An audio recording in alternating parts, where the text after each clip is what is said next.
Hi everyone, it's Roya. I hope you are doing great, and as always, it's an honor to have you by my side. In this video, I'd like to share my personal thoughts on the Delphi case and Mr. Richard Allen. I want to emphasize from the outset that what I'm presenting here is solely my own perspective and interpretation of the events. I do not assert that my views convey the truth of the situation. Instead, this video serves as an explanation of my understanding of the case, along with the reasoning and observations that have shaped my comprehension, and I leave it to each of you to evaluate the information and draw your own conclusions.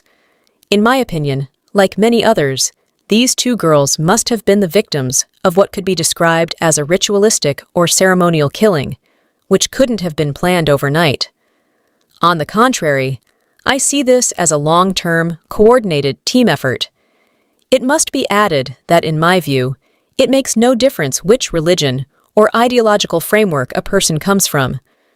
Whether it is rooted in an Abrahamic faith, paganism, or whatever belief system they may have, the reality is that there are individuals in every belief system who take their beliefs to extreme, inhumane, and irrational levels.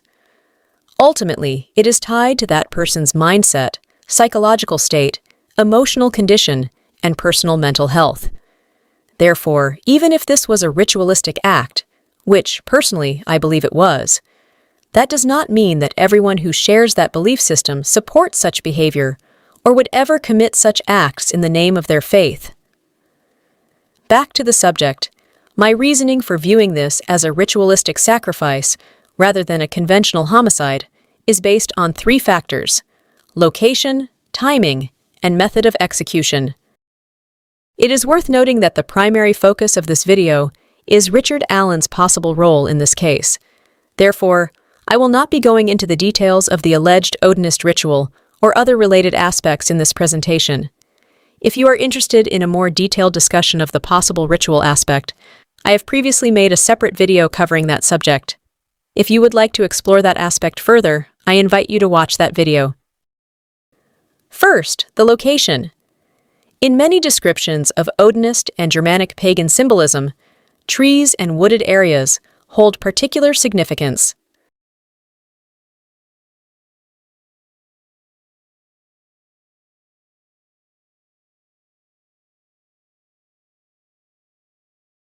Second, the timing.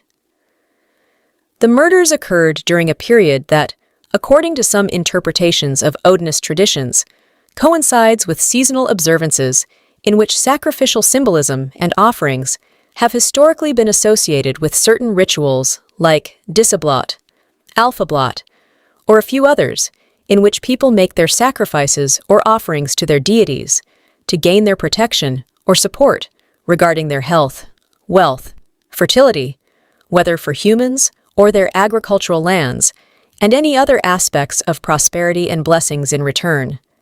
Thus, I believe the timing deserves special attention and may not have been coincidental. Now, if we look closer, the combination of the location and the timing of the incident, which had been consistent with the requirements of a ritualistic sacrifice, couldn't have been a proper choice by a person with the lowest IQ for any crime, especially a sexually motivated attack, let alone by an ordinary person like Richard Allen. Because, naturally, the wooded area at that seasonal condition is a place that any offender would avoid due to the lack of vegetation and limited concealment it could provide. As we can see, the trees had largely lost their leaves, and much of the ground was covered with bare branches and dead foliage, where even the movement of a small animal, like a fox or a hare, passing behind those leafless trees, might have been noticeable from a considerable distance. The whole environment, with its nearly monochromatic appearance, functions as a neutral background where even the slightest colorful subject stand out and draw immediate attention. Thus, considering the environmental conditions and the overall setting, I believe this is the last place where someone would feel confident or audacious enough to commit such a crime, regardless of whether the white van alleged to have frightened Richard Allen was present at the scene or not. Now, the third factor, the manner of execution, the most defining element of ritualistic sacrifice.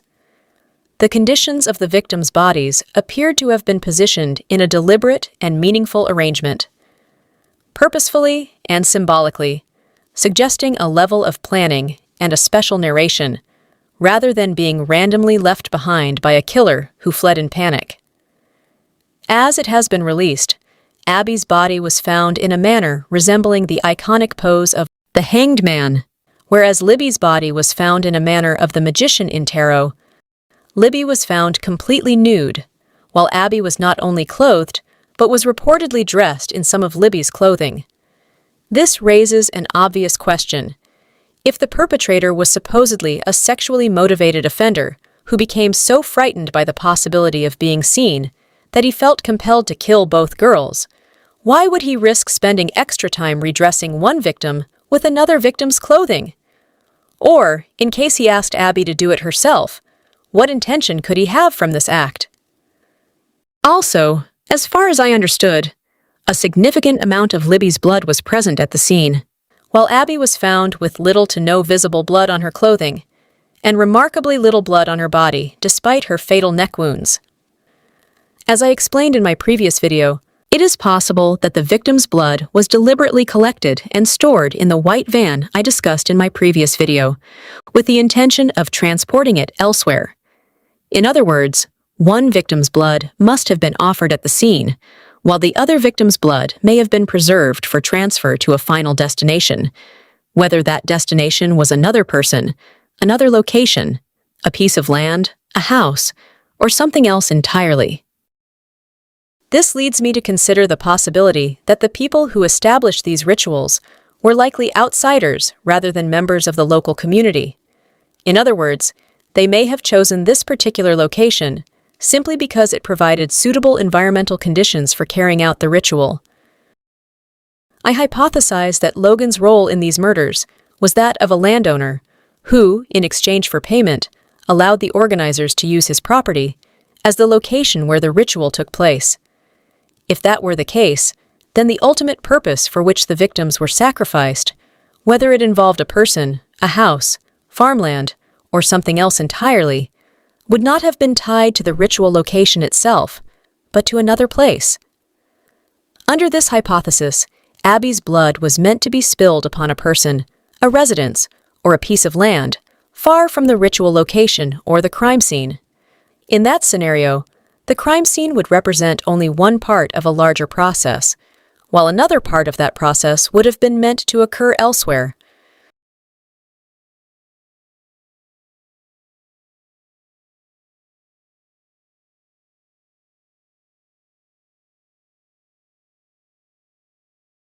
From this point on, please pay close attention, because this is where the main focus of this video begins.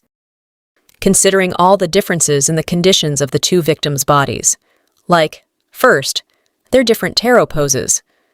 Second, one was nude, the other was fully clothed.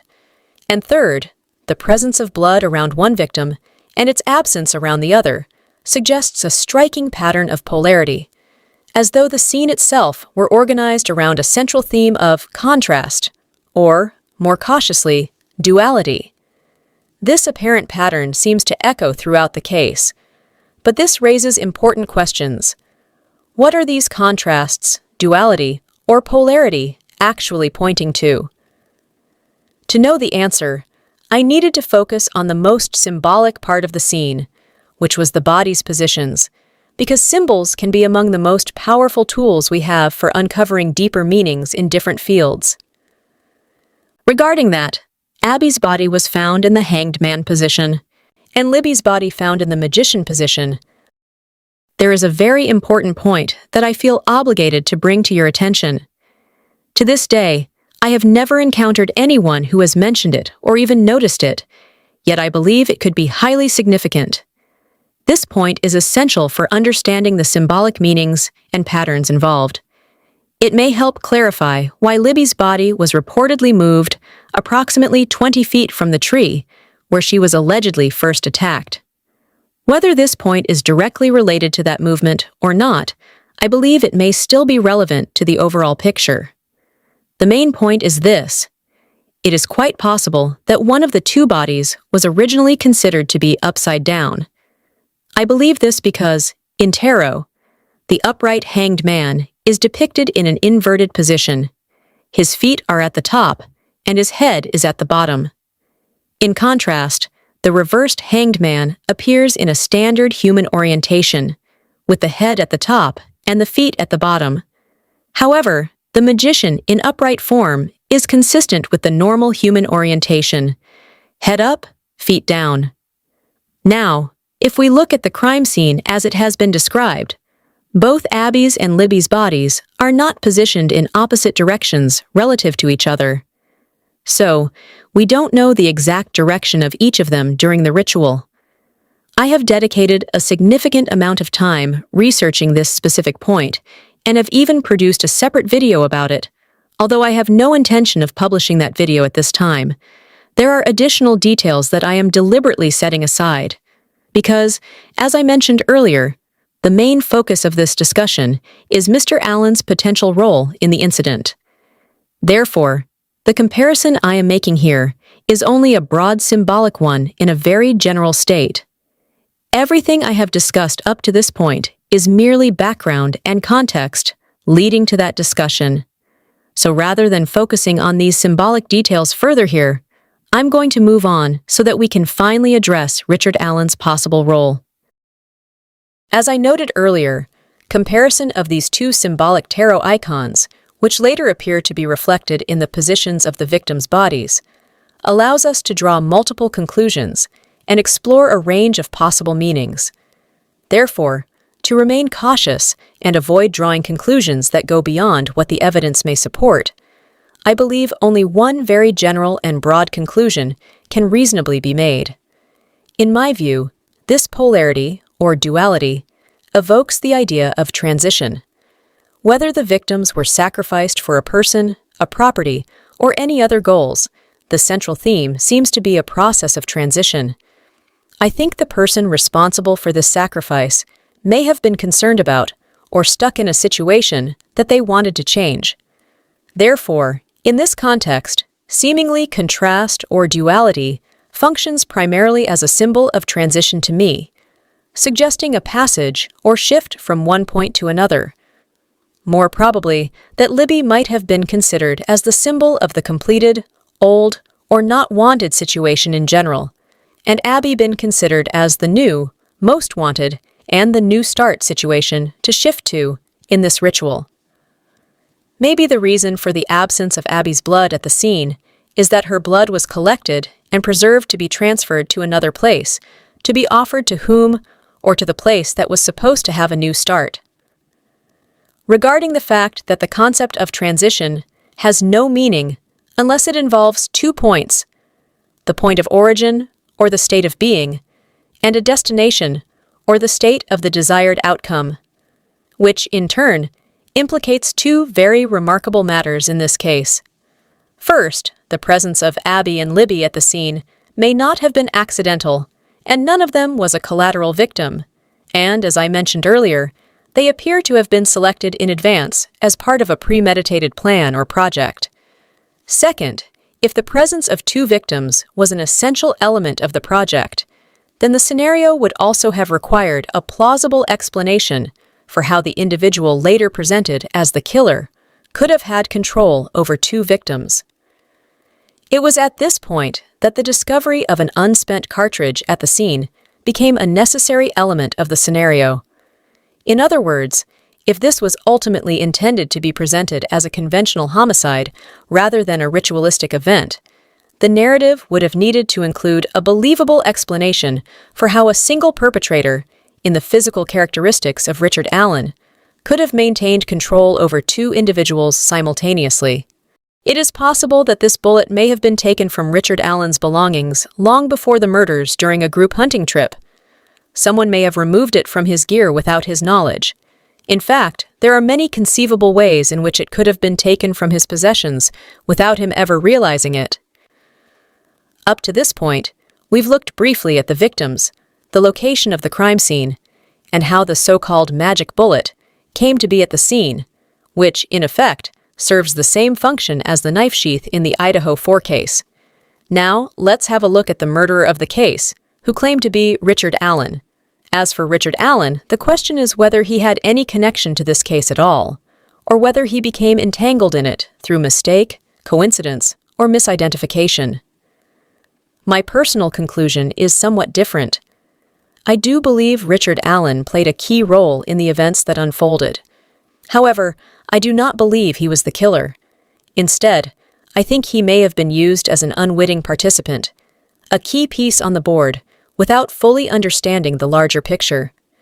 To me, Richard Allen had been prepared for this project for quite a long time. Maybe you are a little confused as to why I believe he is not the killer, yet I think he had been prepared for the project.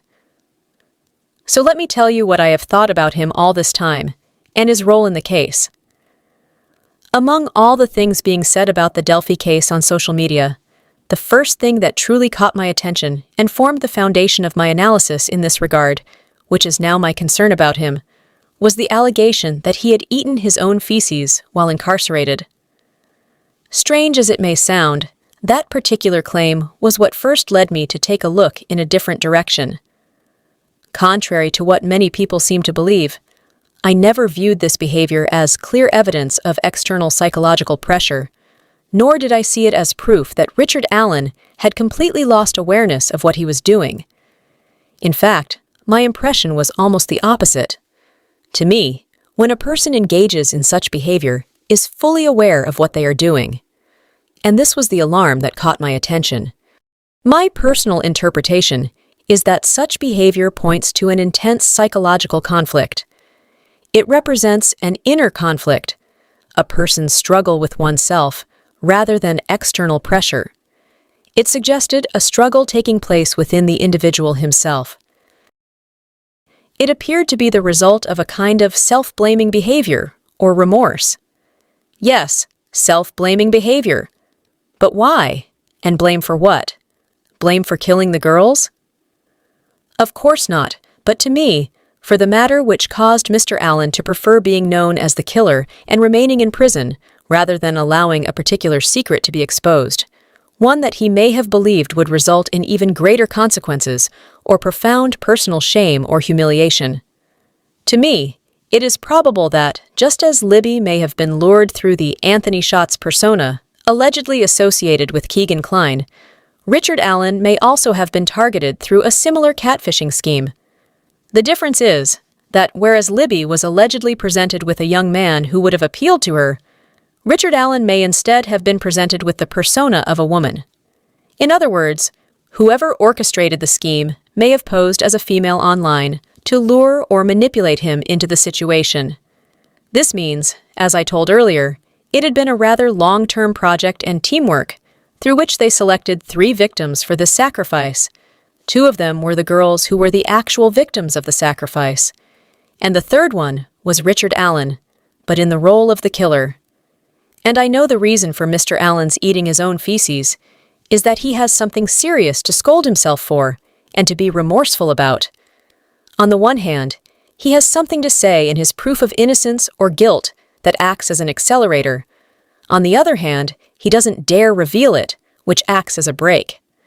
The conflict between them causes a huge mental pressure that can lead to behavior like what he did, eating his feces. I think just as Libby and Abby may have been lured to the scene through an online catfishing scheme, possibly with Libby believing she was going to meet the Anthony Shots persona, it is also possible that Richard Allen was drawn to the same location through a similar deception. He may have believed he was finally going to meet a woman with whom he had communicated online for some time, perhaps even through video calls, when in reality the entire identity may have been fabricated as part of a catfishing scheme. One of the reasons I consider this possibility is that, in the recorded conversation, Richard Allen's wife appears not to have known about him going to Manon High Bridge that day. In my view, that remark could suggest that he had chosen not to tell her about his visit, although there may be other explanations as well. The second reason for me is that Mr. Allen had reportedly come forward on his own and informed law enforcement that he had been in the area that day. To me, he may have wanted to address the issue immediately at the local police department before it surfaced elsewhere. In my view, he may have been trying to prevent his presence at the scene from unexpectedly reaching his family by disclosing it himself at an early stage. The third reason is that, as I remember, when the police went to Mr. Allen's house for investigation, it was on social media that he had said something to the effect of, "The damage has already been done." The precise meaning behind his words was rarely explored. Even many people appeared to interpret those remarks as statements that somehow reinforced the assumption of his guilt. But, after hearing these, and watching some fragments on social media, I became concerned about the possibility that maybe all he had been trying to hide could just have been his secret presence there, which had nothing to do with the murder at all. The fourth reason that has formed my theory about this case is that we heard from Mr. Allen's attorneys that Mr. Allen told them he had been threatened by prison staff with his family, which seems to me to emphasize more on Mr. Allen having a secret that afraid of his family being aware of. Because, at least, as I noticed, it was never clarified that they meant to put his family in danger or jeopardize them in any way, or what. The only understanding I have from that saying is that they had used them as a threat to Mr. Allen. At least, the only way that makes sense to me about family threat is this way. They might have had some pictures or videos from Mr. Allen and probably had threatened him to give them to his family. This can be a serious threat for everyone. We all know there have been many cases where victims of scams, after being threatened that their private photos or videos would be shared on social media, have tragically taken their own lives. If it is the case, therefore, this proves that the Odenist prison staff must know about Mr. Allen's secret, and, probably, the Odenist prison staff is also among the project team, and they could entirely manage a plan through which they managed to do both their ritualistic sacrifice and frame and pressure Richard Allen to take the responsibility for the murder. But if my hypothesis is correct, it raises another important question. Does Richard Allen's legal team know the full story, or is there a part of the truth that even they have never been told? At this point, we simply don't know. The fifth reason is that, as we all know, the clothing worn by the individual, commonly referred to as Bridge Guy, became one of the central points of the case. It has also been reported that Richard Allen himself told investigators that he was wearing clothing matching that general description. I hypothesize that this may not have been a coincidence at all. I wonder whether the person who allegedly communicated with Richard Allen through an online catfishing scheme, possibly while posing as a woman, may have specifically asked him to wear those particular clothes to their supposed meeting that day. This is why the individual seen in Libby's brief video doesn't look like Richard Allen at all, and this is precisely why he keeps his head lowered in such a controlled and deliberate way, rarely allowing Libby's camera a clear view of his face. Instead, it is conceivable that the person known as Bridge Guy was someone involved in carrying out the plan, who deliberately appeared behind the girls for only a few moments, making the clothing, not the person's identity, the most recognizable feature captured on the video. As another important point related to the Bridge Guy, from the very beginning of this case, although it has been repeated constantly and almost everywhere, I have never perceived the Bridge Guy as saying, "down the hill." To my ears, what he says is, "down there." It seems important to me because hearing the phrase, "guys down there," added to the girls' relatively ordinary, calm, and non-impulsive reaction to the Bridge Guy, gives me the impression that this may not have been their very first interaction with him. In fact, I find it quite plausible that earlier on the bridge, before this portion of the video was recorded, there may have been a friendly, casual, or ordinary conversation between the Bridge Guy and the two girls. The overall atmosphere of the footage does not strike me as one of a sudden encounter between strangers. Instead, it gives me the sense that some level of communication may already have taken place.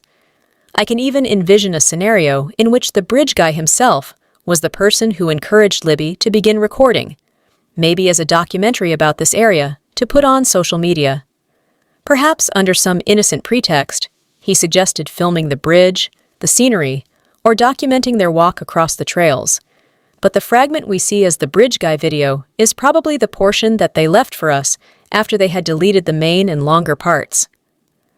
I don't buy the idea that Libby recorded this brief video fragment because she felt threatened or was intentionally trying to preserve evidence.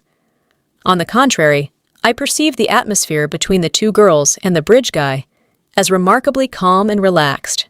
In fact, I even suspect that friendlier interactions, which may have been captured earlier in Libby's recording, were removed before the clip was released. Let's watch this fragment once.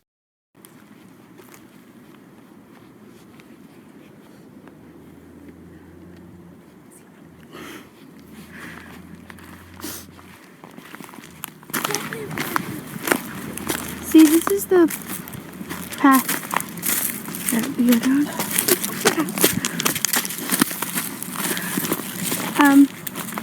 There's no path going there, so we have to go down here.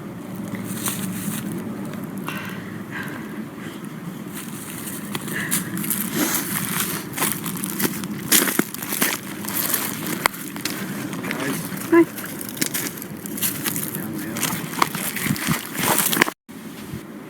From my perspective, one possible explanation is that the remaining clip was the only portion needed to support a narrative that would ultimately draw suspicion toward Richard Allen due to his clothing factors, while the earlier context, assuming it ever existed, would have undermined that narrative rather than strengthened it. If I were to summarize the core of my argument in this video in a single paragraph, it would be this: the ritual killing itself was planned well in advance, and as part of the same operation, the alleged luring and manipulation of the victims, as well as the alleged framing of Richard Allen, were also planned. At the same time, a decision was allegedly made to obtain one of Mr. Allen's unspent cartridges, possibly by secretly taking it from his belongings without his knowledge. Therefore, such a preparation must have started long before the ritual itself was carried out, maybe months before. Dear viewers, this was a video that I felt compelled to share because of the concerns and questions that have been on my mind regarding this case. I hope that it reaches those who are involved in reviewing, evaluating, or overseeing matters related to Richard Allen's case, and that if any of the observations or ideas presented here prove useful, they may be considered and explored further. As always, these are simply my personal thoughts and interpretations based on the limited information available to the public. I hope that, whatever the truth may be, it is ultimately brought fully to light and that justice is served accordingly. Thank you for watching.